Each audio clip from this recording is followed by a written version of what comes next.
Welcome, everyone.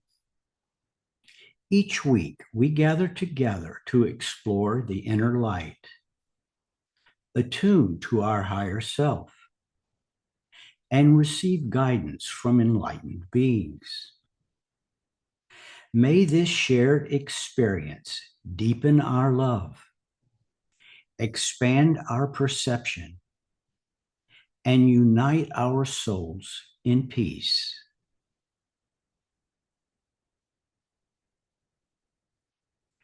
Let us begin.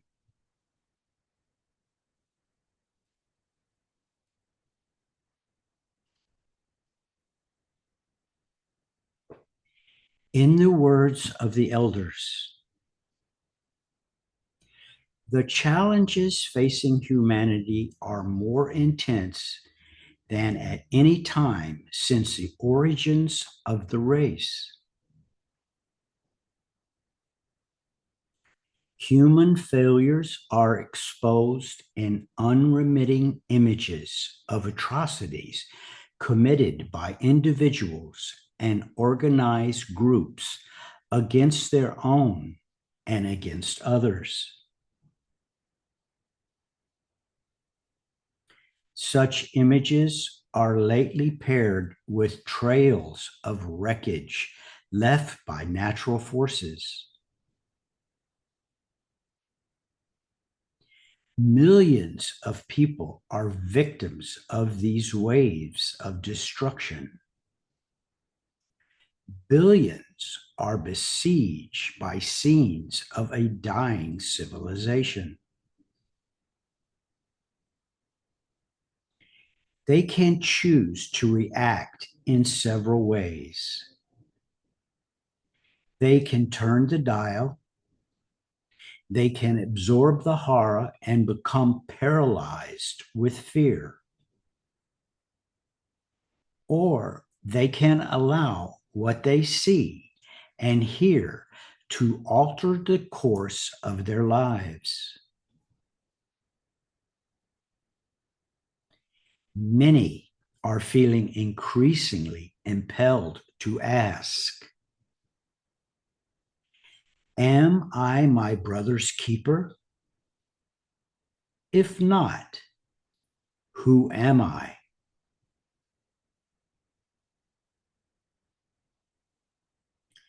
We cannot overstate the importance of the opportunity of this interval between the ages. To choose the direction of one's life, both in the present and future. One can passively allow the forces of darkness to reign on this earth or become an active force for the light of good.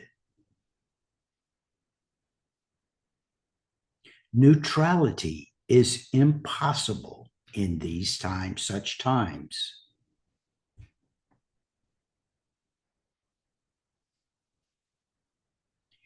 At this time, when the forces of darkness and the forces of light stand clearly before us, new forms of leadership are beginning to appear.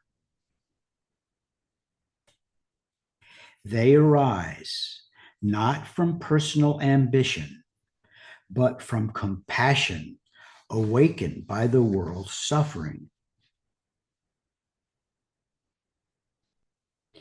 The appearance of these individuals, steady, clear, and grounded in right human relations, is among the first signs of the new era entering the world field.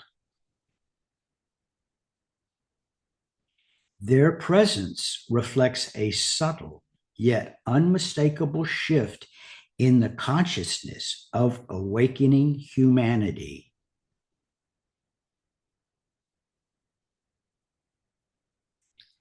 Let us begin a guided meditation.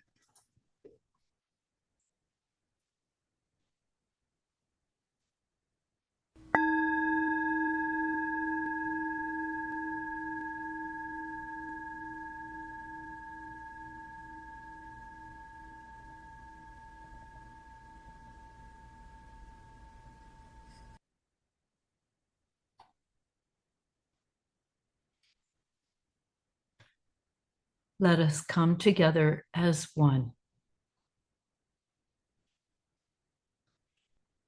Allow the mind to grow quiet and the heart to settle like a calm lake at dawn.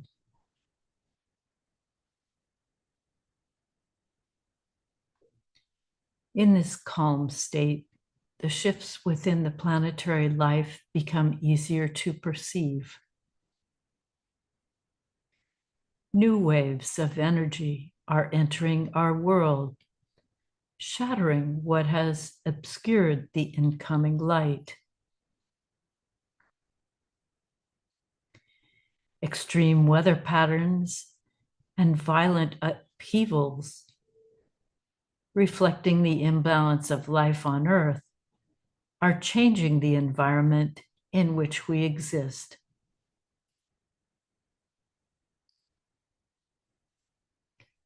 We are living through a time of death and rebirth, with glimmerings of the new age and the new world on the horizon.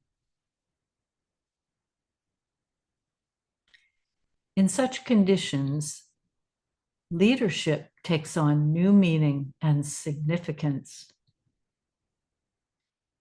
It's about service, not rulership.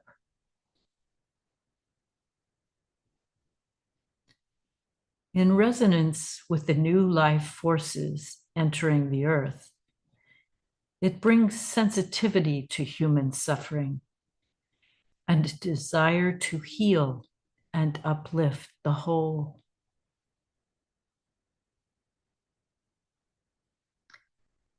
As the world civilization undergoes dramatic change, some see only darkness, while others perceive the new light emerging. They are the ones already stepping into the new world.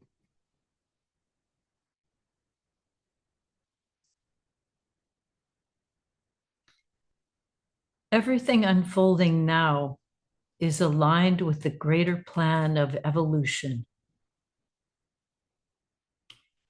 Leaders who cling to the old order are carving a path of destruction of all that has outlived its usefulness, while the evolutionary currents are shaping a trajectory toward the light.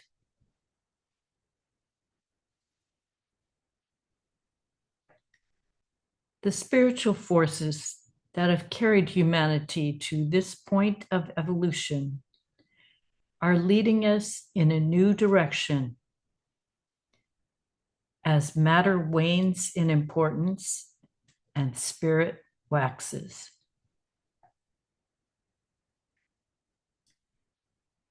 The soul is already revealing to many the limits of material consciousness.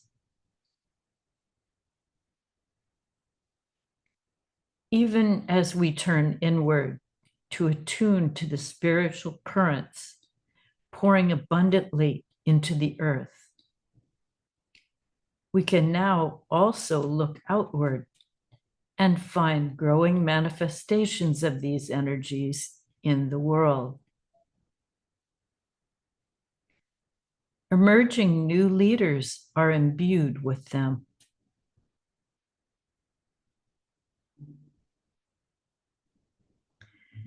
The impact of the new energy currents is also seen in the unraveling of old systems from within.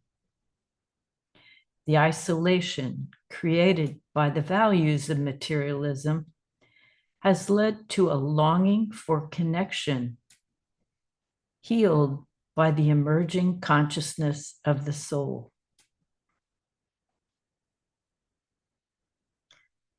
The soul's pursuit of truth is also seen in the growing clashes erupting within nations across the world as people rebel against leaders and institutions that have deprived them of basic needs, rights, and dignity.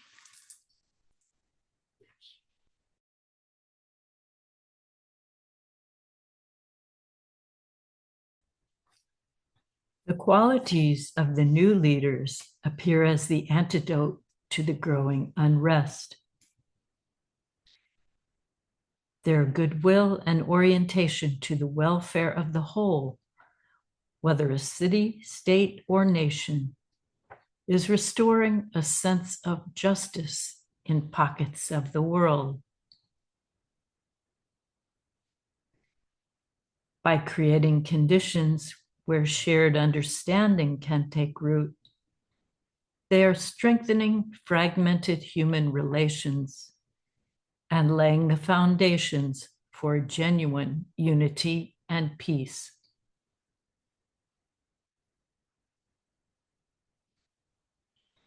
We can identify these new leaders by the way they govern. They are patient and reflective rather than reactive. They choose dialogue over division, cooperation over conflict, and they pursue long-term renewal over short-term fixes that become the standard in public life.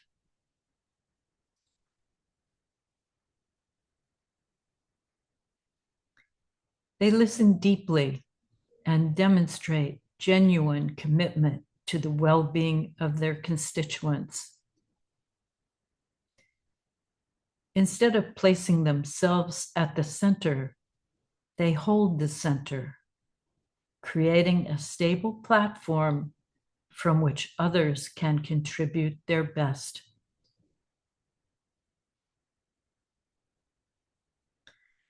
There are places on our planet where the new leadership is particularly visible. One is Syria, where the new president and his team work to reestablish human welfare and dignity after long decades of repression and war. The new Syrian leaders have demonstrated steadiness, commitment, and patience in facing massive challenges while pursuing a vision of unity. They offer a vivid example of how constructive governance can take root in conditions that were dominated by fragmentation and exploitation. They show how clarity of purpose, responsibility, and a stabilizing presence can restore a nation's social fabric.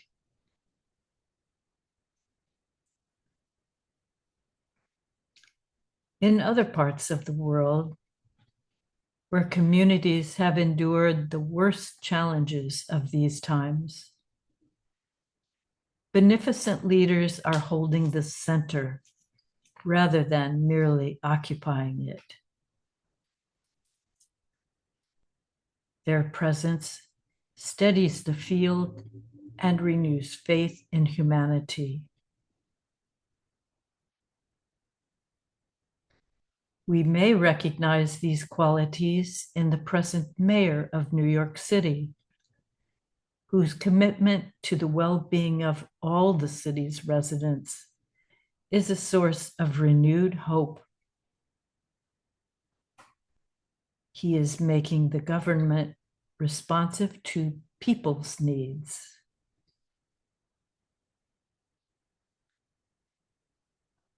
We see the same qualities in a rising figure in Texas, a state representative whose growing influence reflects a dedicated orientation toward bright human relations and the well-being of all.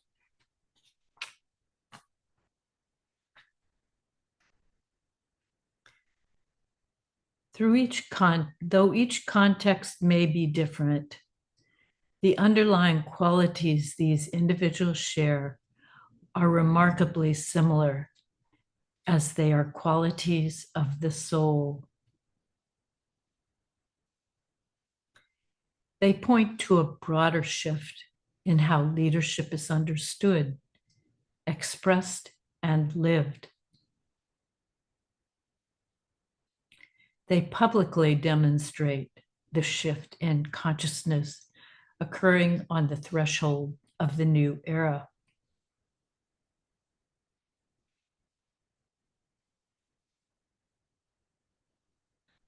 In this time of global upheaval, we can take comfort in recognizing that a new world is being born beneath the turbulence of the old. The elders teach that the new era reveals itself first as a subtle shift in consciousness, an interchange like the first hint of dawn sensed by those whose souls are awakening.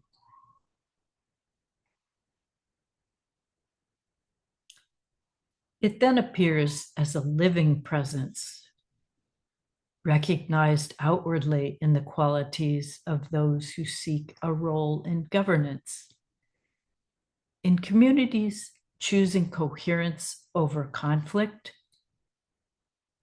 and in the healing of relationships in a move toward greater unity.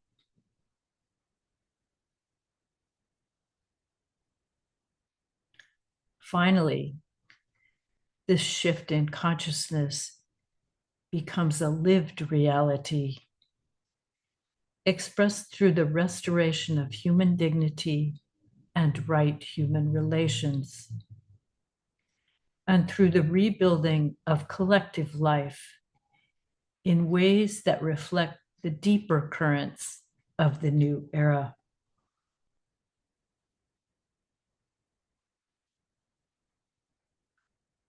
Many are now sensing a shift in resonance within themselves and in the world. In some places, we see a living presence emerging, a quiet integrity that reveals a new world beginning to appear, even if its full form has yet to unfold.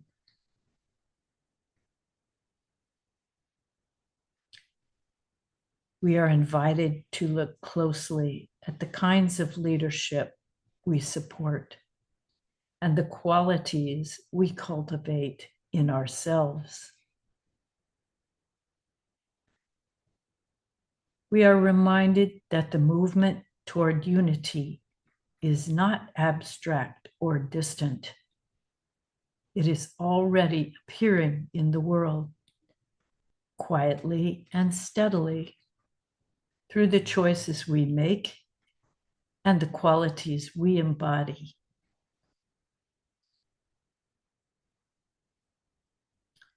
Across the world, people are turning inward toward the realities of the soul and expressing those realities.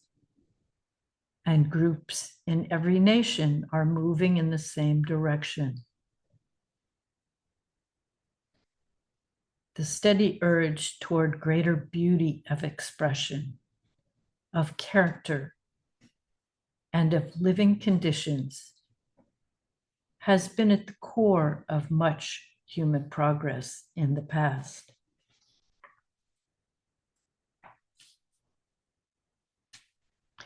But in earlier times, the human impulse toward progress focused mainly on improving material circumstances. Today, it is expressing itself as a growing desire for spiritual beauty, for culture that nourishes the soul, for connection with the whole.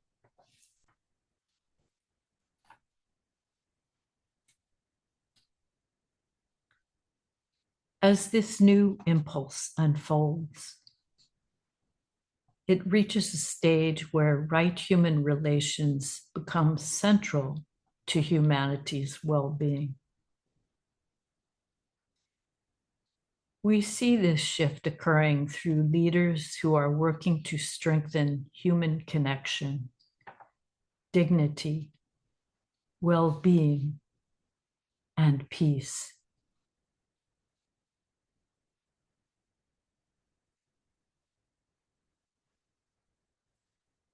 Let these recognitions settle within us.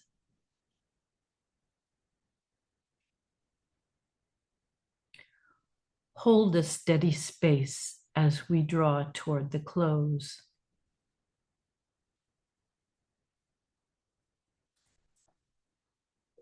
An inner reorientation is taking place, felt as steadiness, clarity of vision, and goodwill extending into our shared field.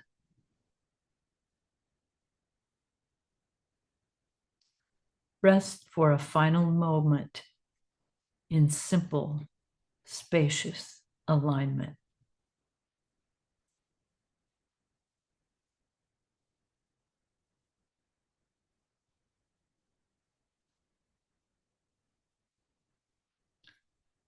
And so the new cycle unfolds.